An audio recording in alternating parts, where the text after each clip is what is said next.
Itbulaga na ang pangalan ng programang EAT ng TVJ at Legit the Barkads simula kahapon January 6, Sabado, sa TV5 at CNN Philippines.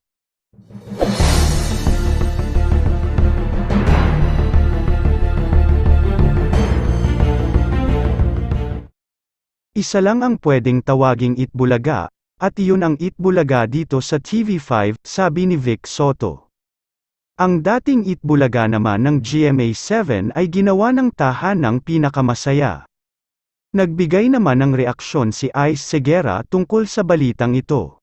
I'm so happy. Ako, nararapat lang kasi 'di ba, ngayon, sila ang creators, so, parang nararapat lang na sa creator mapunta yung kumbaga, yung pinaghirapan, sabi ni Ice. Yung pangalan na for some people, it's just a name, but it's not just a name, it's a name that symbolizes so many things. So, I am just so happy sa desisyon. Sa Itbulaga nag-umpisa ang career ni Ice noong 3 years old pa lang siya. Nang sumali siya sa Little Miss Philippines, doon siya lumaki at nahubog. Ano ang wish niya ngayong nabalik sa TVJ ang karapatang gamitin ang Itbulaga bilang title ng noontime show? It's like they're starting out again, I mean, syempre 'di ba, I was there, parang a month after lumipat sila, lahad ni Ice. So I was there a month and a half, and I really saw na, alam mo yun, from something na nagawa na nila ng routine na, biglang nagbago ang marami. So, parang nagsimula sila ulit, but ako nga, as with anything no, I'd rather start over than, be in a relationship na contentious, alam mo yun, hindi ka na masaya.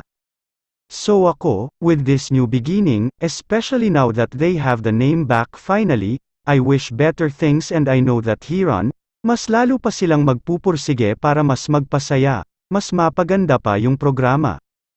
And hopefully with the new home no, which is TV5, alam ko grabe rin ang suporta na ibinibigay ng TV5, so I am very, very happy. Anak ang turing kay Ice ni Tito Soto, Vic Soto, at Joey De Leon, any message para sa mga tatay-tatayan niya sa showbiz? Ako, sa totoo lang, siguro kaya rin ako ganito na I really give importance to relationships is really because of them, pagtatapat ni Ice. I grew up with them, and nakita ko that di ba, the showbiz world, we always say na relationships are fleeting, di ba, it's like one project after the other. But dun sa tatlong yun, and not just with them, but the whole Itbulaga team na pwedeng ang relationship ay mag-stand ng test of time. Na hindi lang dahil sa programa pero kumbaga, humaba pa ito, and dun mo makikita. So ang wish ko for them, and siguro ang message ko for them, thank you.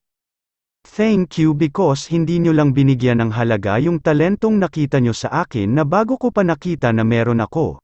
Nakita nyo na beforehand, you've taught me so many things about life, about friendship, about relationship na nagagamit ko hanggang ngayon. You've always believed in me, in what I can do, and in return, you will always have me and my loyalty. Mahal na mahal ko kayo. Hanggang dito na lang, ano ang masasabi mo sa balitang ito? Comment mo naman sa ibaba.